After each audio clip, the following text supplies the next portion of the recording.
Hello everyone, my name is Jules Prime, and lately I've actually been wondering, is it possible to make an Infinity Gauntlet using gems from the Sonic the Hedgehog franchise? Now before I get into the video, I want to make it clear that I will be using the MCU's version of the Infinity Stones rather than the comics. Now the reason I'll be using the Infinity Stones from the MCU is actually because they seem a lot more recognizable amongst fans nowadays, seeing as how a lot of people have watched the movies. The reason I won't be able to use the Chaos Emeralds say from the video games is because the Chaos Emeralds have been shown to be able to teleport like the Space Stone. They're also able to stop and move you through time as shown in Sonic 06. And they also do possess a great amount of power just like the Power Stone, which means I can't use them or they'll take up the slots of the other Infinity Stones. But without further ado, let's get into the video, starting with the Power Stone. Now to put it briefly, the power of the Power Stone essentially just gives you a bunch of energy. It allows you to blast things, it enhances your strength, and it could also probably be used to power things like machinery. So which gem do I think would fit best in this slot? Well, I'd have to say it'd probably be a Chaos Emerald. Now I know what I said about using Chaos Emeralds since they control a lot of random properties, but it actually depends on the type of Chaos Emerald.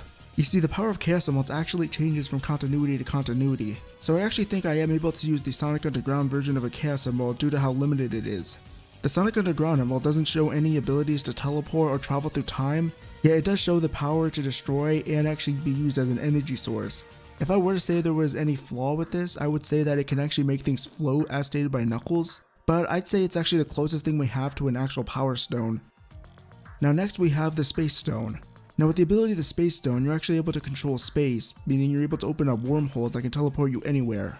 I'd say that the perfect contender for this one would probably be the Warp Topaz, as it's able to teleport you anywhere on the planet. Now I'm not really sure if the Warp Topaz can teleport you to other planets or galaxies, but I would say it actually works as a pretty good Space Stone as is. I think another good contender for the Space Stone would actually be the Guiding Star Gem. Now just like the Warp Topaz, the Guiding Star Gem can actually teleport you to any place that you'd like. However, here's where things get kind of interesting.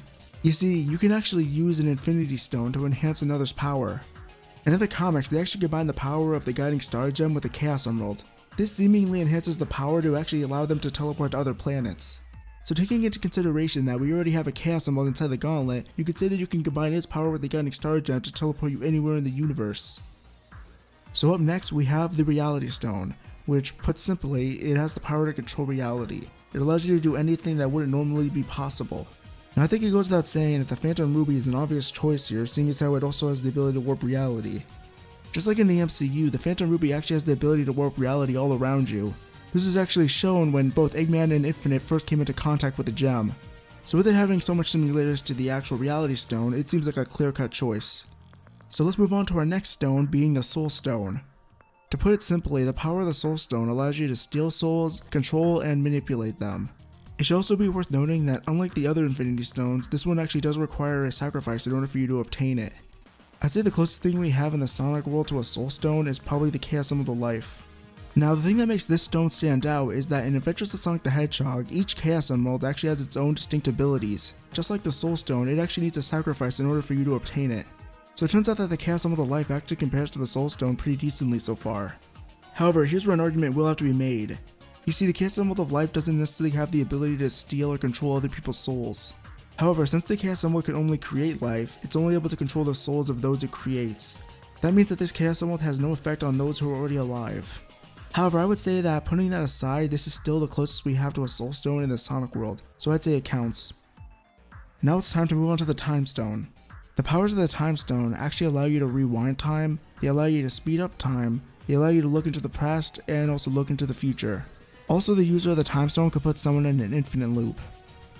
Now there's not really a Sonic gem that allows you to do all of those things to those extent. I'd say that the closest match for a Time Stone is the actual Time Stone. Also, just like the MCU's Time Stone, the one shown on the box of Sonic CD is also portrayed as green. Unfortunately, the name and the color are the most they have in common with each other. You see, the Time Stones in Sonic don't actually have the ability to slow down or speed up time. They seemingly only have the ability to transport you to the past, future, or present. But with there not being that much time travel gems in Sonic, I'd say that this one will have to do. And lastly, we have the Mind Stone, and I'm definitely gonna have to make an argument for this one. And that's actually with Mesmer's staff from issue 84 of 86 of Sonic the Comic. You see, with this staff, Mesmer was actually able to control the minds of everyone in the village, and it was stated by Knuckles that it was the staff that was controlling their minds. However, here's where things get kinda shaky. You see, it's revealed by Robotnik that Mesmer is actually a hypnotist, meaning he already has the ability to somewhat manipulate people's minds. However, I would say it's probably his staff that allows him to control an entire village. So while Mesmer is a hypnotist, I'd say that the staff probably enhances his powers gradually. However, it's not very clear how much more power the staff has over Mesmer. I'd actually argue that the gem on top of the staff is what's providing the staff with its power, meaning that if you were to take the gemstone off, you could probably still control the minds of others. This seems to be the only thing that actually fits as a mind stone. Nothing else really seems to come that close. So with that being said, I'd say we almost have a complete gauntlet. Know how I said almost.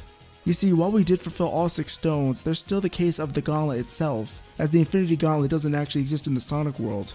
So I took it upon myself to find a gauntlet in the Sonic series that all these gems can fit in. And I'd say a suitable gauntlet would actually be the Giant's Hand from the Archie Sonic comics. So not only would this gauntlet look cool wielding all the gems inside of it, as an added bonus it can actually summon Giant Borg. Giant Borg is said to be the strongest engine of destruction in the entire universe, according to Robotnik. Yeah, I know a giant destructive robot may be a bit much to add, but the gauntlet itself looks pretty cool. So there you go, a complete Sonic-based Infinity Gauntlet. Although it can't mimic the exact abilities of the Infinity Gauntlet, I still think it actually turned out pretty good. However, there is one major problem with this gauntlet. The problem being that if you snap your fingers, you probably couldn't wipe out half the life in the universe. And to make matters worse, this gauntlet seems pretty much irrelevant. Sure, it looks cool, but it seems like a bit of a hassle to get. You see, I'm sure that with all these gems, you could probably easily take over the universe. The problem is that it won't be instantaneous. With the regular Infinity Gauntlet, you can do practically anything with a snap of a finger. However, with the Sonic Infinity Gauntlet, you'd have to conquer the universe manually, meaning that you'd have to try and conquer every single planet of every single galaxy in the universe. And sure, you can probably warp reality to make your own army with the Phantom Ruby. You can probably teleport anywhere with the Warp Topaz and the Guiding Star Gem. The problem is that you're not guaranteed instant power. In order to possess all the stones, you have to go to the Sonic Underground continuity. In the Archer continuity, you have to go to the Neutral Zone in order to get the Gauntlet. You have to go to Little Planet in order to get the Time Stone. You have to time travel to the prehistoric past in the Adventure Sonic the Hedgehog continuity in order to get the Life Stone. And even when you get there, you have to make a sacrifice in order to get the Chaos Emerald of Life. You have to go to the Fleetway continuity in order to get the staff. So in my opinion, I'd say just trash the gauntlet and don't even bother. With that being said, what could you do to gain absolute power over the universe? Well, remember when I brought up the Chaos Emeralds earlier and how they had multiple abilities? Well, those abilities can be exaggerated depending on the continuity. The Archer Chaos Emerald alone has the abilities of the Power Stone, the Reality Stone, the Time Stone, and the Space Stone. This is primarily shown when Eggman actually launched the first Genesis wave. If you had all 7 Chaos Emeralds in the Archer continuity, you could literally rule as a god over the entire multiverse. However, in order to get the Chaos Emerald stacked that way, you would have to be a genius in order to set this entire thing up. This isn't something that you can just hop into a super form and do with Chaos Control. So with all that being said, is there actually a way to guarantee your absolute control over the universe the moment you collect all the stones? Well, actually there is. You see, while the Chaos Emeralds in the Archer continuity are impressive, they don't hold a candle to the Fleetway version of the Chaos Emeralds. To put it simply, once you get the Chaos Emeralds in the Fleetway continuity, you're essentially a god. When Robotnik got all the Chaos Emeralds, he was able to do anything, control anyone, control everything. And unlike in the MCU where you have to snap the Infinity Gauntlet in order to make anything happen, Robotnik's control was instant. He just had to think about anything and it could have happened. Also, Robotnik had complete control over multiple dimensions as he was also able to conquer the Special Zone. So having all that power and only having to go to one continuity to obtain it seems a lot more worth it. So yeah, it turns out that in the end the gauntlet was actually irrelevant. Regardless, I actually had a lot of fun making this video. It was pretty interesting to say nonetheless. So I hope you all liked the video. Please let me know what you guys think in the comments down below. Would you have made the gauntlet any differently? Would you replace any gems, or do you think it was fine as is? But until next time, this is Jules Prime, and I will see you all later.